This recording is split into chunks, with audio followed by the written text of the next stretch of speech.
फौज की पक्की भर्ती होती थी हर साल, हरियाणा से 5,500 फौज में पक्की भर्ती होकर जाते थे। उस फौज की भर्ती को भी आज आपको पता है कि उस पक्की भर्ती की बजाय अग्निपथ योजना ले आए। अग्निवीर 5,500 पक्के भर्ती होते थे हर साल हरियाणा से। इस साल केवल 900 सवा 900 अग्निवीर लिए गए हरियाणा से। उनमें से भी आपको पता है केवल 200 के लगभग यानी कि 1/4 4 साल के बाद पक्के किए जाएंगे, बाकी 700 घर वापस आ जाएंगे। हमारे संविधान में 5 साल में चुनाव होता है, 4 साल सरकार के होते हैं और आखिरी 1 साल जनता का सोचने विचारने का होता है। सरकार की नियत, कार्यशैली और धरातल पे, जमीन पे उनके काम 4 साल में आ जाते हैं और आखिरी साल सोच विचार के लोग फैसला करते हैं कि देश का, प्रदेश का क्या भविष्य होगा।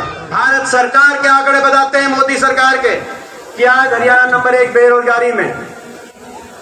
ना प्राइवेट की नौकरी आई, ना इंडस्ट्री आई, ना कोई औद्योगिक क्षेत्र लगे, ना सरकारी रोजगार मिले। जो सरकारी नौकरियां मिली, एक के बाद एक भर्ती घोटाला की भेंट चढ़ गई। बहुत सी सरकारी नौकरी समाप्त कर दी गई, केंद्र के स्तर पे भी, हरियाणा प्रदेश के स्तर पे भी। आजकल रिश्ता करने जाते हैं, कहते हैं कि फौज में है, तो पता करना पड़ता है कि कौन सी फौज में है। यही बात है ना, कहीं अग्निपथ वाली फौज में तो नहीं है कि 4 साल के बाद। तो आज ये स्थिति बन गई। हरियाणा देश में नंबर 1 बेरोजगारी में। हर घर में नौजवान बेरोजगारों की फौज खड़ी हो गई।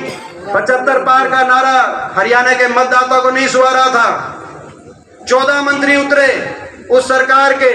अगर 75 पार की चाह होती हरियाणा के मतदाता के दिल में, उस सरकार को दोबारा बनाना चाहते खट्टर सरकार को, तो 14 में से मात्र 2 मंत्री, मुख्यमंत्री जी और अनिल विज, वो वापस पहुंचे विधानसभा में। बाकी 12 मंत्री लोगों ने वापस नहीं पहुंचने दिए। 75 पार के नारे पे 5100 की पेंशन का समझौता नहीं था, हरियाणा को लूटने की छूट का समझौता था, आपके साथ विश्वासघात करने का समझौता था, आपको धोखा देने का समझौता था और अपनी जेब भरने का समझौता था। हमारे सभी पिता तुल्य मेरे बुजुर्ग, नौजवान साथी, मातृशक्तियां, बहुत गर्मी में और बहुत देर से आप लोग बैठे, तो बहुत लंबी बात मैं आपके बीच में नहीं कहूंगा, लेकिन आज हमारी माताएं बहनें आज यहाँ पे आई हैं। मैं आप सबका बहुत बहुत धन्यवाद करता हूँ। आपने हमारा बहुत हौसला बढ़ाने का काम किया।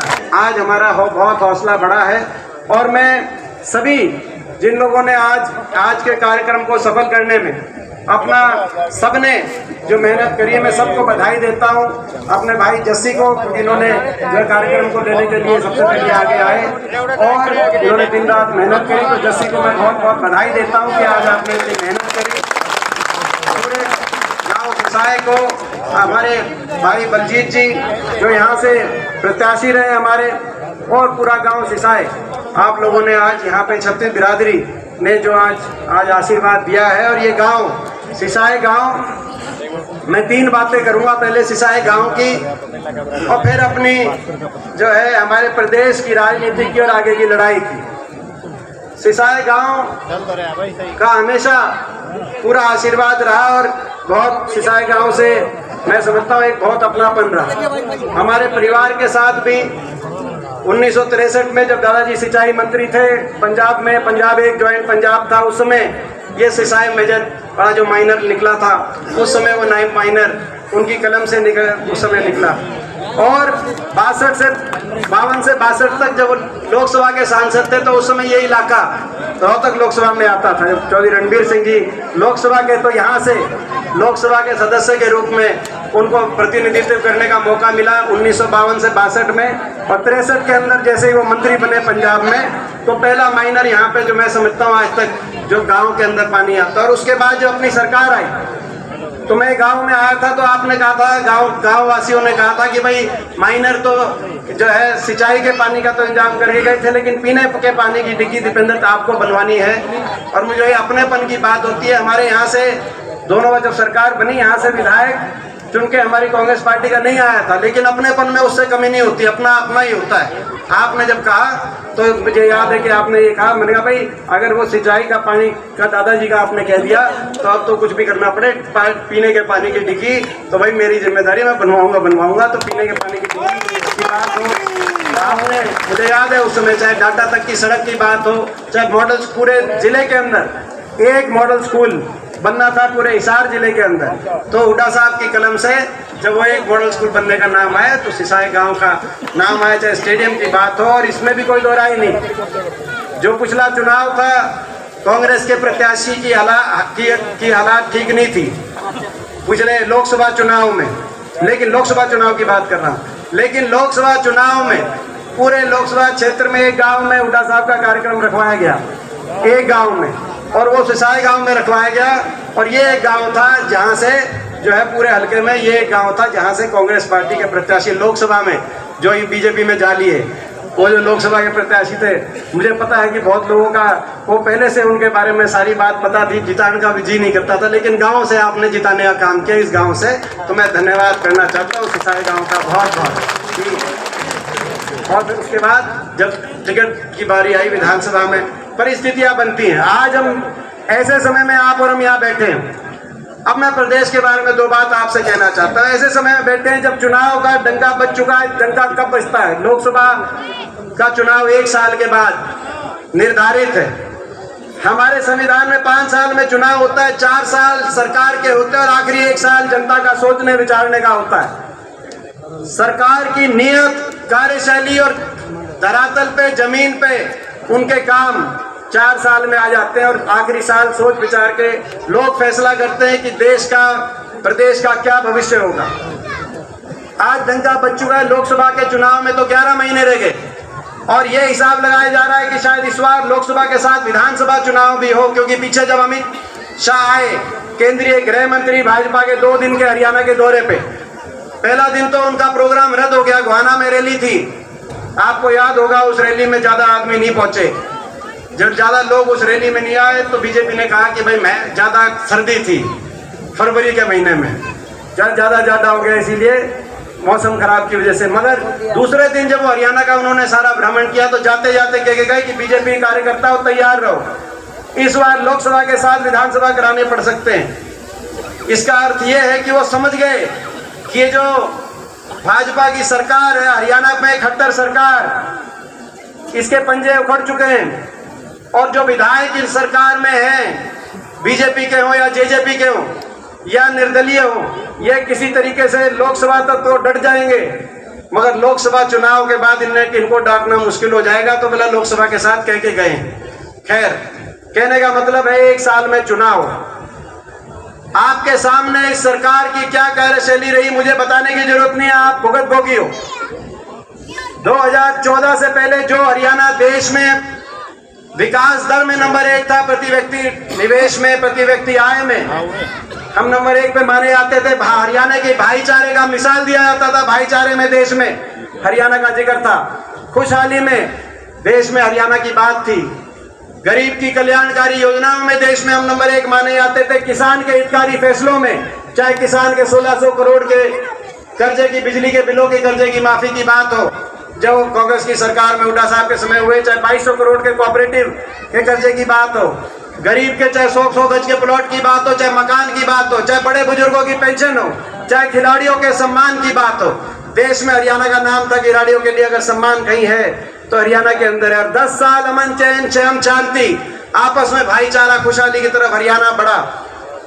आज 9 साल की इस खट्टर सरकार के बाद उस हरियाणा पे और उस हरियाणा के विकास के सफर पे ग्रहण लग गया।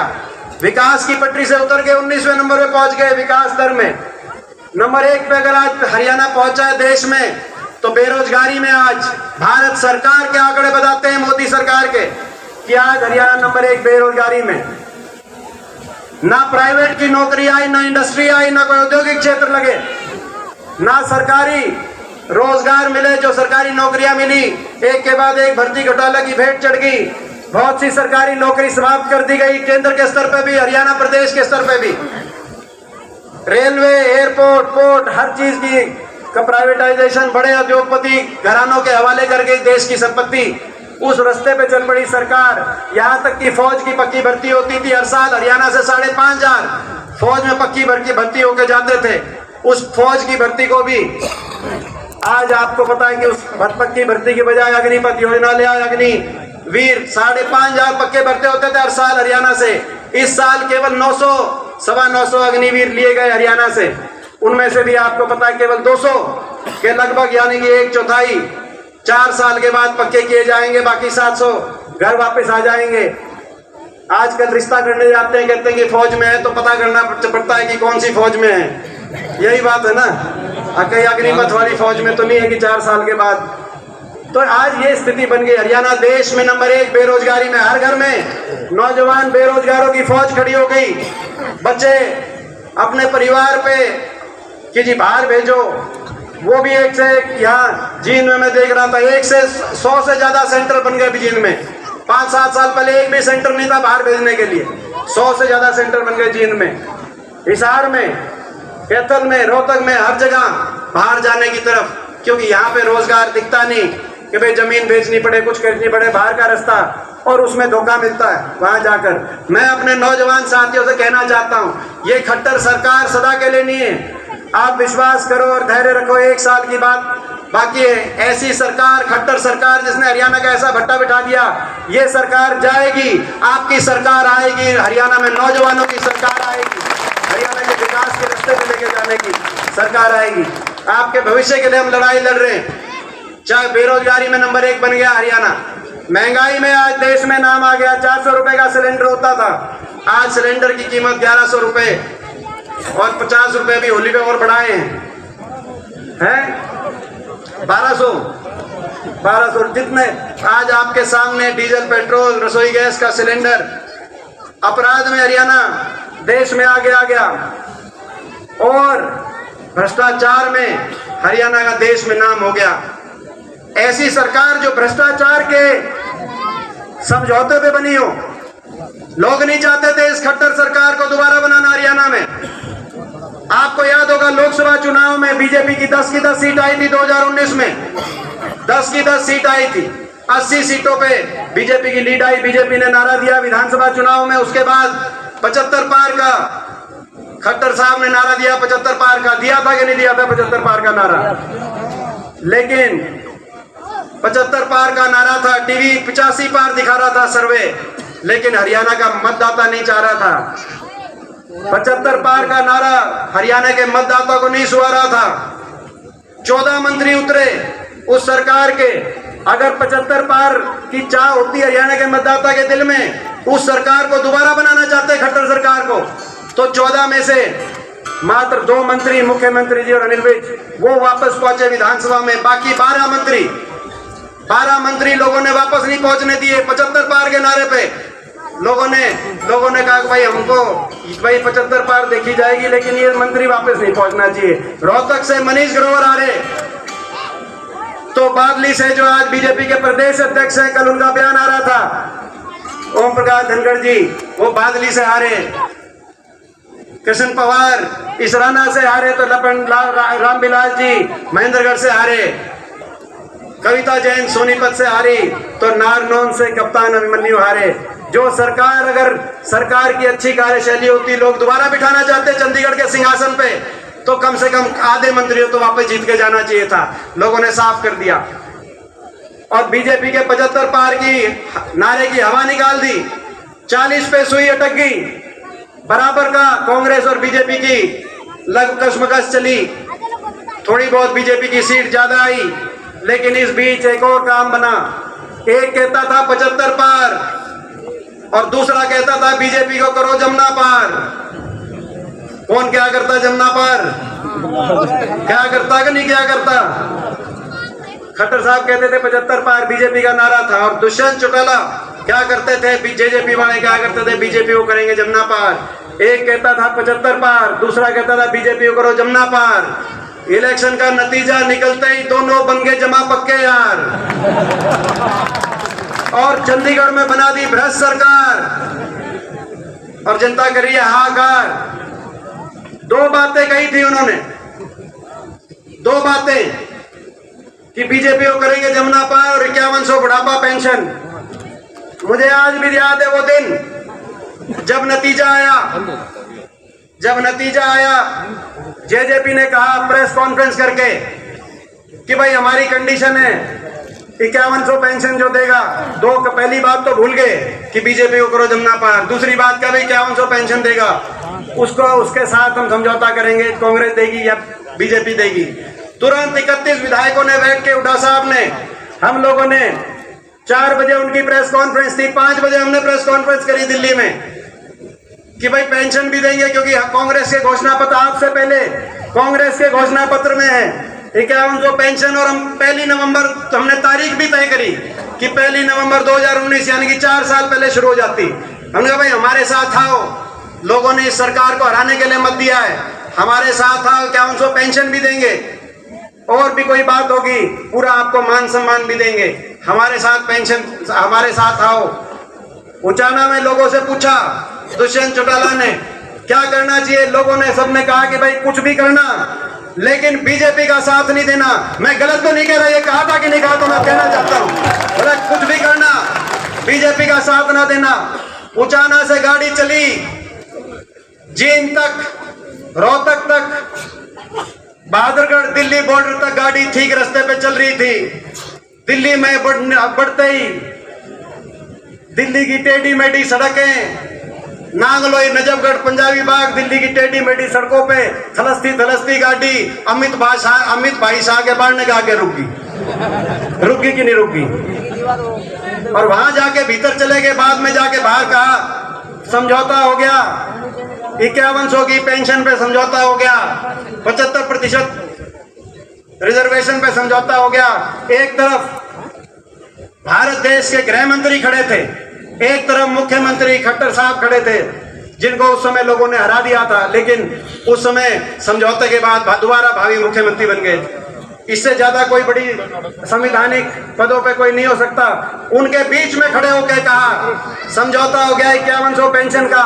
मैं पूछना चाहता हूं अपने बड़े बुजुर्गों से, आज 4 साल हो गए इस सरकार को, आपकी वो 5100 पेंशन आ ली है कि नहीं आई? आ रही है कि नहीं आ रही है? 5100 की पेंशन का समझौता नहीं था, 5100 की पेंशन का समझौता नहीं था, हरियाणा को लूटने की छूट का समझौता था, आपके साथ विश्वासघात करने का समझौता था, आपको धोखा देने का समझौता था, और अपनी जेब भरने का समझौता था। महकमे भी बांटे, तो महकमे बांटे, इस बात के नहीं बांटे कि किस महकमे में से कौन फालतू काम करेगा। महकमे इस बात के बांटे कि कौन ज्यादा, किस महकमे से कौन ज्यादा मलाई खाएगा, शराब का महकमा किसके पास जाएगा, एक्साइज का किसके पास जाएगा, पंचायत का महकमा किसके पास जाएगा, और कौन सा खोपर है जो सरकार में बढ़ जाएगा। और ये मैं नहीं कह रहा, इनके विधायक कह रहे हैं कि भाई 1 लाख कौन सा खोपर है जो सरकार में बढ़ के 1 लाख जिम्मेगा।